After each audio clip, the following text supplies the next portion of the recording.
I'd like to introduce our next speaker. Our next speaker is Quentin Rhoads-Herrera, gentleman over there.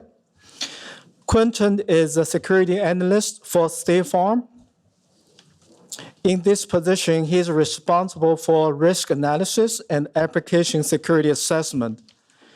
He's accountable to ensure risks are identified and properly mitigated throughout organizations. Quentin started in IT as a VB developer and then quickly became a .com and mobile development. Later, he served as a system administrator for 2 different companies as a consultant. He later joined the information security realm as a firewall administrator and network security analyst. Quentin has served in different positions since his entry into information security.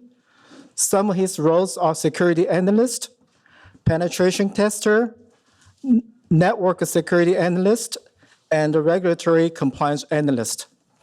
Let's welcome Mr. Quentin.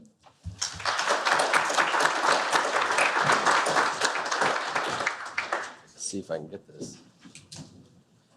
Can everybody hear me? Yep, fantastic. So thank you all for coming out. Today we're going to be covering over the Art of Evading Antivirus. I'm sure some of you have heard about this in past talks. DEF CON and Black Hat, it's talked about quite a bit, especially with the release of certain tools. One we'll be going over today, which is called the Valen framework. As previously stated, my name is Quentin Rhoads-Herrera. I am a security analyst with State Farm. I've done everything from admin work to development, and I'm a pen test hobbyist now because I like less rules when I'm doing it by myself. And that's pretty much about me. So what is the problem? So there's been talks out there that the malicious professional writers are about 5 years advanced from us as ethical hackers. So as a pen tester, when you're going up against a network, you tend to get caught by antivirus, right? So I would like everybody to think about it this way. You're a pen tester in a company and you're given 5 days to hack 6 boxes. You start your pen test on day 1 in reconnaissance and footprinting. You start to evaluate your target. And day 2, you say, well, I have enough. I'm going to start attacking my targets. Well, in day 2, you attack a vulnerability. And you find that, well, your code is just not executing. Antivirus is catching it, and now you're stuck. So then you spend the rest of day 2 and day 3 trying to figure out how can I evade that antivirus to see if I can elevate my privileges or maybe move on to other boxes within the network, within my scope. Day 4, you finally figure out how to do it. You exploit that box. You maybe get privilege escalation. Day 5, you may possibly get another box. But what if that box is antivirus on there and you have to redo the whole ordeal over again, right? So you've essentially not tested 4 to 5 other boxes. And as pen testers, our goal is not to see if antivirus is catching us. Our goal is to see if the vulnerabilities that we see are actually exploitable. So that's the first problem. The second problem of why evading antivirus is important is that antivirus companies have already stopped Metasploit payloads, MSF Venom, right? So those stock templates, there's 2 of them for your .exe formats, are already being caught. So obviously we need something that is quick, it's agile, and that we can upload quickly and not have to roll our own backdoor over and over and over again. And as I previously stated, malicious malware creators have already solved this problem. So you're really not doing yourself or your organization any benefit by telling them, hey, my antivirus is catching my payloads. Well, we already know that, and the professional creators are going to evade them anyway, so it doesn't matter. Our true goal should be trying to find out if those vulnerabilities are actually exploitable, so we can close those gaps, right? So how does antivirus work? We all know of the common signature-based detection, right? It's a unique piece in the code that the antivirus company has looked at and created a hash for. So when a virus is put out onto your machine, it sees, hey, that's the same signature, it blocks it. And behavioral-based detection is similar, right? It's looking for certain behaviors that malware conducts on runtime, and it'll block those. These are 2 of the most common. And they're also the easiest to bypass. Heuristic-based detection and sandbox detection are a little bit more complicated to evade. They're fairly new, but as most of us know, local endpoint protection antivirus companies are not usually using heuristic or sandbox detection. It's becoming a little bit more well known. FireEye actually has sandboxing capabilities, and there's a few others. And data mining techniques, it looks and sees, is this a virus? In other areas, looking at the code. There's several ways that antivirus companies look. But the two we're going to be focusing on today is signature and behavioral, because they're the most common. So there's been a lot of talk of, well, since it's so easy to evade antivirus, is antivirus really important, right? Do we really need it? If I can evade it using Valen framework or changing my signature or encrypting or encoding, is it going to do us any good? So this quote up here from a senior vice president at Symantec told the Wall Street Journal that antivirus is dead. Now, if I hear that from Symantec, well, maybe it's true. Maybe it is dead. If it's not protecting more, why do I need to pay these licensing fees for it, right? Doesn't make sense. Well, this awesome quote, I really like this one, from the chief technology officer at Bitdefender. He states that relying solely on antivirus is a dead end, and it has been for 8 years. But that's like saying that aspirin is dead because it's not the cure for cancer, AIDS, and all humanity's other illnesses. Essentially what he's saying is just because it doesn't stop one thing doesn't mean it's not going to stop other things, right? It's not the end-all be-all anymore. We can't just put antivirus system, application on a system and hope and pray that it's going to stop everything, because we know it's not. As security analysts, we know the concept of defense in depth, right? Those different firewall, you have your IDS, IPS, antivirus. Well, antivirus does fit in there. In my personal opinion, antivirus is probably near the bottom these days because it is so easy to bypass, but it still should be added because we have a lot of people out there that, like script kiddies, who aren't going to change signatures, who aren't going to do anything crafty. They're going to download a virus and send it out to you and hope and pray that you don't have an updated antivirus. Maybe the antivirus company hasn't stopped it, whatever the case may be, and get by. So antivirus should still be used within our organizations and even at our personal house, right? So the old way of evading antivirus before a lot of these custom tools like Valen framework came around was a very long and complicated process. And it still works today if you choose to do the long, complicated process. One of the first ways is changing the signature, right? Now, here's the funny thing. I actually practiced on this quite a bit. I wanted to know how hard it would be to change the signature of a virus. So I ran MSF Venom. I had it create my shellcode, my payload, and I changed the library from Ruby to Python and uploaded it, and it bypassed the antivirus. Changing the code from one to another will actually work. That's crazy to me. Don't understand how they don't actually just make a signature for every version of the language, but they don't. Encoding, this is disputed heavily, and I will show you later on why it's disputed heavily. But there are a lot of people, and if you ask most people, they'll say, well, if you encode 16 times, 182 times, that it could bypass antivirus, and this is true.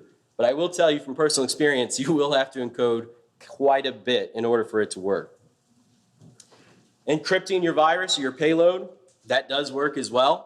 Again, there's no rhyme or reason to, or there's no perfect system. Sometimes when you encrypt it, it will still find it. For that, you pretty much have to be lucky and that you're decrypting in memory on runtime. So, and leveraging your own executable or one that is already trusted by Windows, like Notepad.exe. As I said earlier, MSF Venom payload templates are already caught by antivirus systems. They have signatures for them. So trusting that MSF Venom is going to bypass your security, your antivirus, it's not going to work, I can promise you.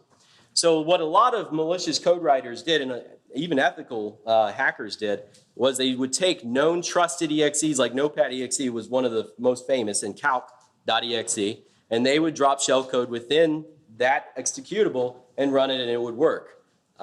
This does have some sorts of problems when it comes to behavioral analysis, because you're still putting malicious shellcode in. It's a payload, so it still might catch it depending on how you craft it. And of course, other tools like the Valen framework, which I'm going to show you today. So what is the Vale framework? The Vale framework was made by members of the Varus group. This was released I would say since, I think it was 2012. I actually should have looked that up. It's all drawn from open source coding. So they really haven't created anything special here. They took open source Python code, PyInstaller, all of these cool things, and they integrated into one automated tool. Now, I will tell you this isn't 100%. It will not bypass every antivirus system out there. It will get caught eventually, but it still works for the most part. What I find funny about the Vale framework is that it's open source. So if the antivirus companies really wanted to write signatures for everything, they could, but they still haven't. Another great thing about the Vale framework is it uses dynamic signatures. So if we use static signatures in the Vale framework, this would have died probably right when it started. So it uses dynamic signatures, it encodes, it encrypts. It takes all of those tools I showed you earlier and it puts it into one framework. So when you create your payload, it's encoding, encrypting, you have to ask for it to encrypt, and it's changing the signature. So using all of those different methods, you have a higher chance of evading the antivirus. Let's move on. So I like this, I guess I'll give a little bit of background about this. When Vale Framework first released, there was a lot of controversy of why are we releasing an automated tool to evade antivirus. There was a lot of people who were really mad about it, who didn't want it to happen, and there was a lot of people that said what H.G. Moore pretty much said was, they've already solved this, so this is more beneficial than the risk that we're actually opening, right? So if we as pen testers can evade antivirus systems and actually prove out those vulnerabilities, we will be a lot better than just saying, oh, the antivirus caught me, and quitting and just moving on with our life, right? We actually need to find out, are these vulnerabilities going to be exploitable? So that's pretty much what H.G. Moore said.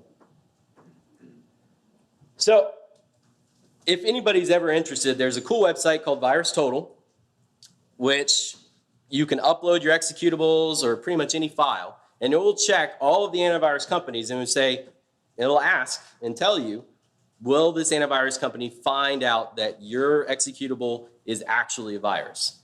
Okay, it's pretty simple, but there is a caveat to this. Antivirus vendors will get your executables that you upload to them, and they will write signatures for it.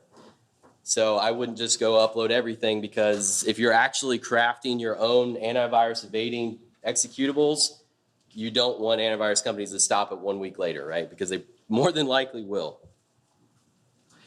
This is a picture of VirusTotal. As you can see, it's a pretty simple, just choose your file, upload it, and within a couple of minutes, it'll tell you 42 out of 52 antivirus vendors have caught you, and so on. So what I did here is I created a normal MSF Venom payload, nothing special about it, and I decided to upload it to VirusTotal. As we can all see, 43 out of 57 antivirus companies already know this is a virus, right? So this proves to us that this isn't going to work. We can't use normal MSF Venom payloads. Now my encoded. Now I didn't do the 16 or 168 encoding, I did 3, but this shows us that 45 out of 57 companies have caught this as a virus. So encoding could work, but you're gonna have to do it quite a bit. But I wanted to show you that even if you encode it, doesn't make it, it's not gonna guarantee you that you're gonna evade the antivirus, right? It's not. So we can all see that that's not the only method. But surprisingly enough, you actually have a lot of people tell you just encode. I've had many talks with people, and they always tell me, I say, well, I'm trying to bypass McAfee. Well, encode it. It doesn't work, so unless you want to encode it for me, maybe I'm doing it wrong. So the Vale framework knew that even though they're using dynamic signatures, eventually those signatures are going to have to wear out, right? You can only have so many. So the Vale framework decided, I don't want you to upload every Vale framework payload to VirusTotal, because that's just going to hurt the whole community and it's going to kill the project. So what they did was put a really cool API connection, and I said it was really slick because it is, to check against the hash, right? So whenever you create a Vale framework payload, it creates a hash of that executable. You can then run a program that's in Vale framework called checkVT, check VirusTotal, and it will compare that hash with what VirusTotal has. And if it finds that hash, then you can be pretty much guaranteed that your virus has already been uploaded and the antivirus companies have a solution to it. So CheckVT is amazing. I will say I have, for this presentation, I did upload a virus up to VirusTotal. So this first one I didn't. I created a Veil framework payload and I ran CheckVT. We can see no payloads found on VirusTotal. Awesome. That means it's going to work, hopefully. And then I decided to upload it, and then 10 seconds later I did CheckVT, and we can see that the file that I uploaded has been found. So, like I said, this isn't foolproof. Even though I did this 10 seconds later, I could still use this payload and it would work. But if it does say this, just automatically assume that the antivirus companies have an answer for this, okay? But this does work. That's what I wanted to prove. So what is Veil Evasion? It's integrated with Metasploit, which is amazing. It actually will bring in a lot of the meterpreter commands or MSF commands, lhost, lport, all of that greatness. It leverages encryption, AES encrypted shellcode. You can leverage your own payloads. If you just really have this awesome thing you want to use, you can upload it to VirusTotal or to Veil Evasion.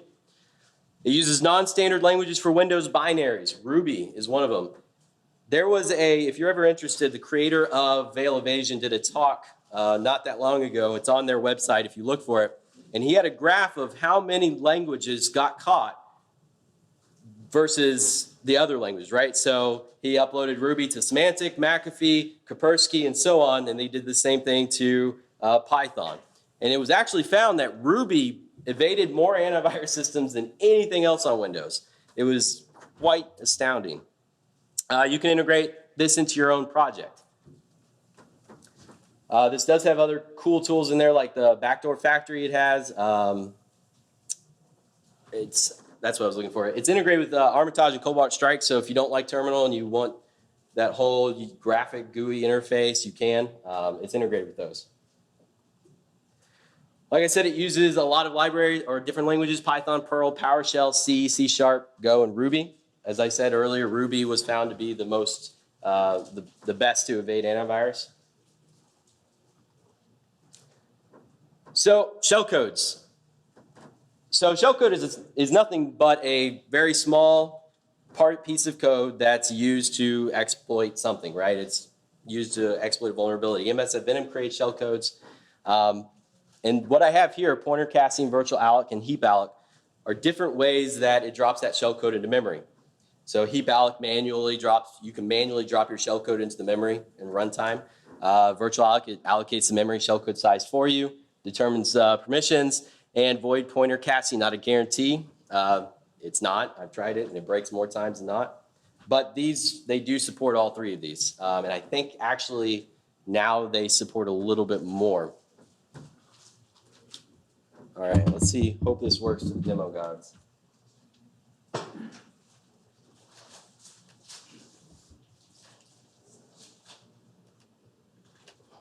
Put this down.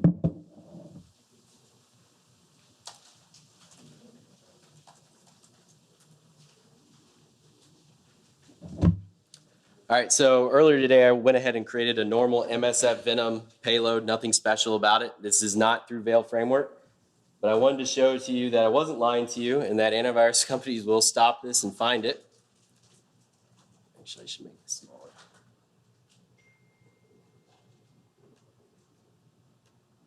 There we go.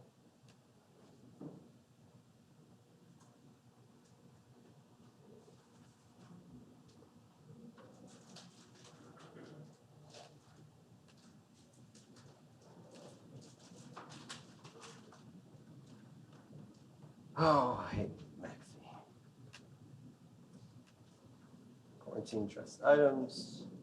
All right, so I just uploaded it. Where'd that go?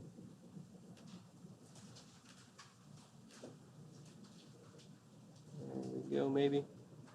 There we go. So I just uploaded it. It did catch it. My shell.exe, I did this earlier. That's why there's two.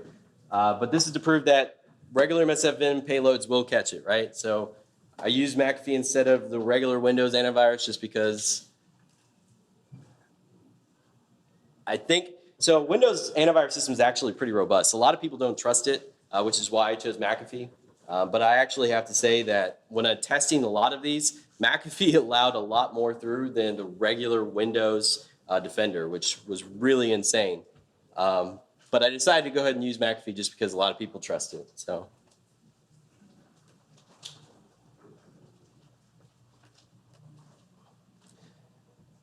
One thing before we go into the Vale framework, I'm on 2016.2 rolling distro for Kali. If you want to go home and try this, you will find that a lot of those download Vale framework will tell you just to copy the Git repository. I can tell you if you're on this version, don't do that. Python will not work. It has some problems with PyInstaller, and even if you try to redirect the path, it still doesn't work. It's crazy. The easiest way to do it is just do apt-get Vale evasion, apt-get install Vale evasion, and same with Vale Catapult. The Vale framework actually has a lot of different things like Vale pillage, Vale ordinance, and power tools. Unfortunately, they do not allow the apt-get command for any of those others. It's just Vale catapults and Vale evasion as of now. Supposedly they're going to be changing that, but I don't know. We'll see. Vale evasion. Alrighty, well that worked. That's always good.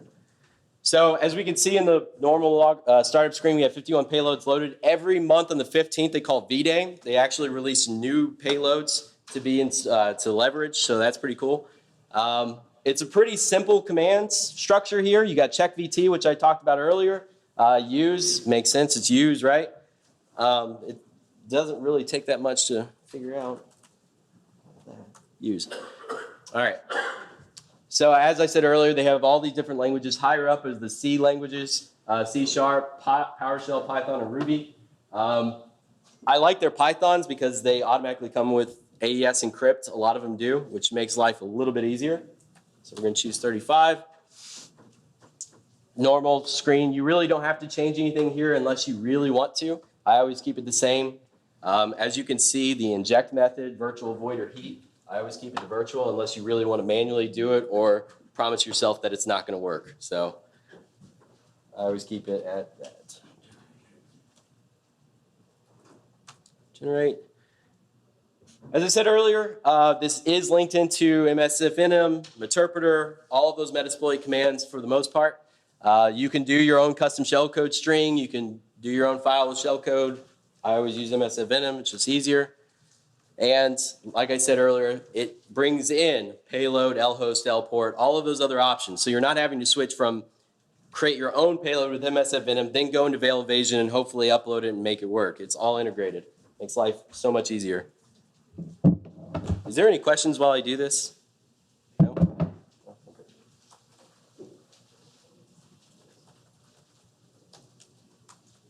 Where's TCP?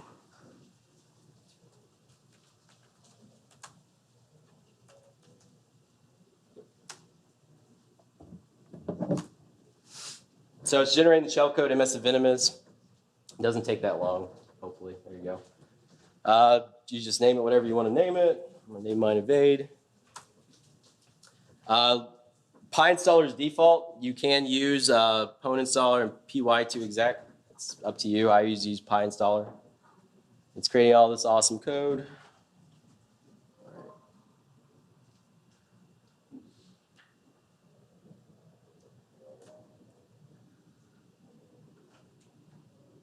This is a skill in itself right here. There we go. All right, so we can see that the executable has been written to this output file for Vale Evasion, evade.exe. A few other files it also creates. It creates the source file, evade.py, and it'll create a handler file, which I will show you what that is in a little bit. But essentially, all it is it allows you to call the MSF console multi-handler and pass it straight through there. So once you run it once, it'll directly dump into meterpreter. When it's executed on the victim machine, it'll spawn a meterpreter shell. Alrighty, so I'm going to continue.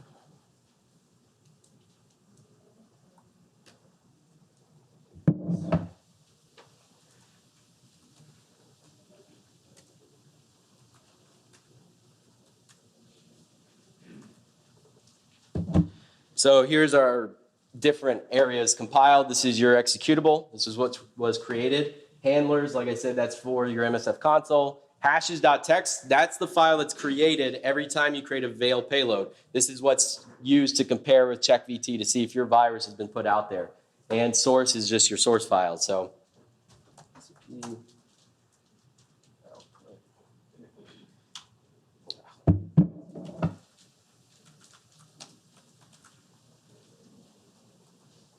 oh, it's compiled.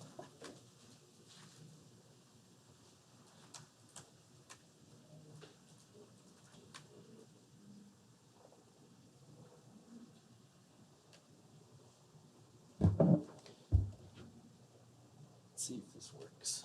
There we go.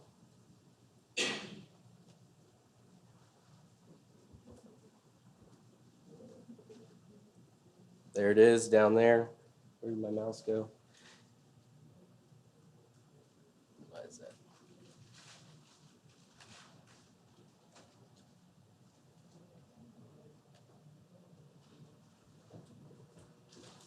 Scanned it with McAfee, it's not found. So this payload is going to work, right? My antivirus is not going to catch it. It thinks it's good. So I think we're good to go. So all I'm going to do is call that handler script that I talked about.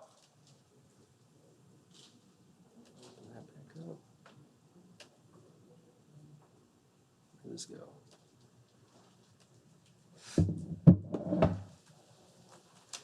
Dash.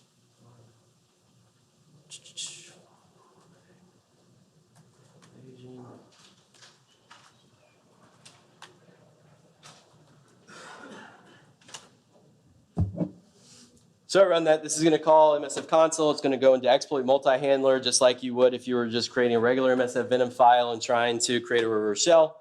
But this is going to do it all for you. So essentially, when I execute that evade.exe, it's going to open that reverse shell for me. I don't have to do anything else.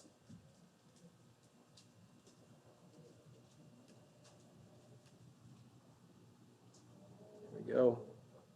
Let's run that. And we can see the interpreter session open. That's all that it takes right there.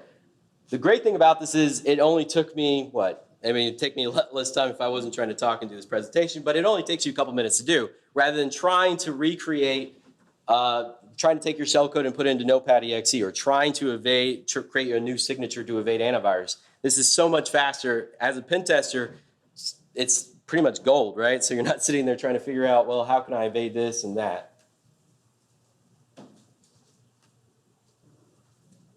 Of course it did that.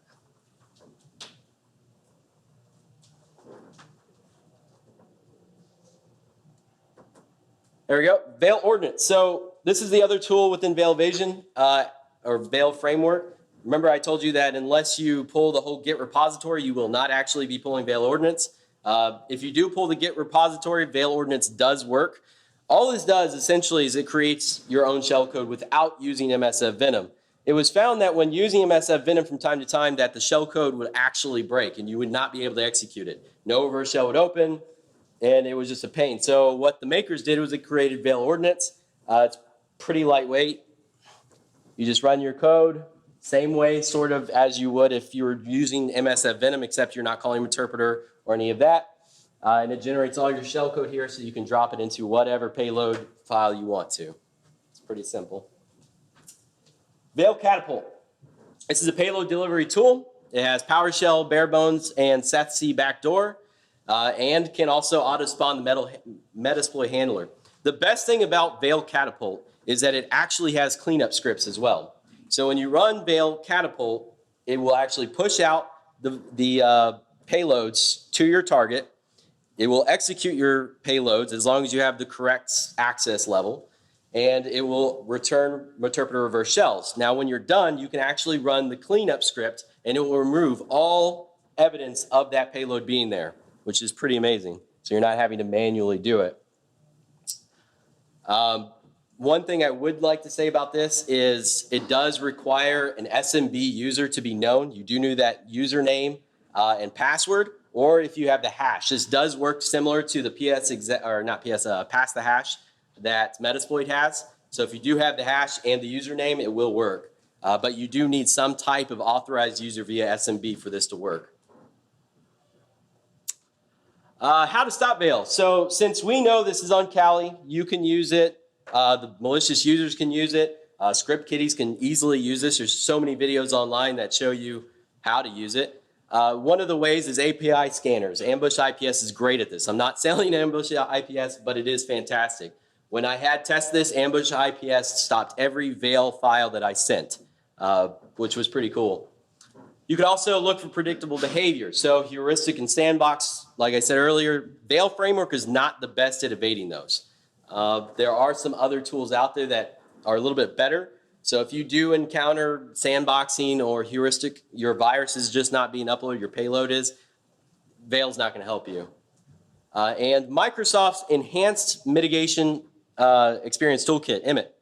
This was recently rolled out to Windows 10.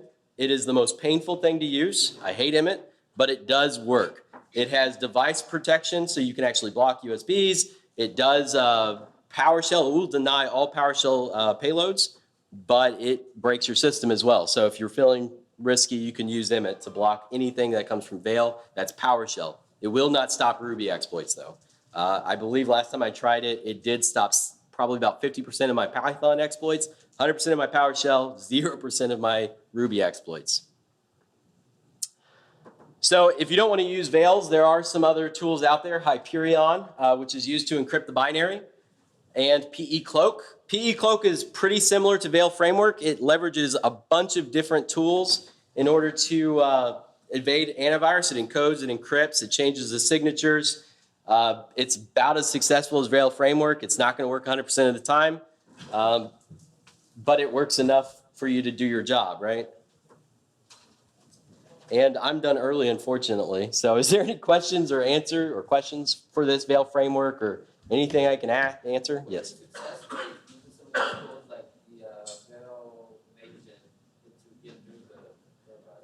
So using McAfee, I was successful, I would say, about 85% of the time, just depending on the language. I did find with McAfee, PowerShell was caught more than any other language. Not quite sure. I'm guessing that they've built in a lot of checks for the PowerShell payloads. But Ruby, it didn't stop again. Python, it caught more Python.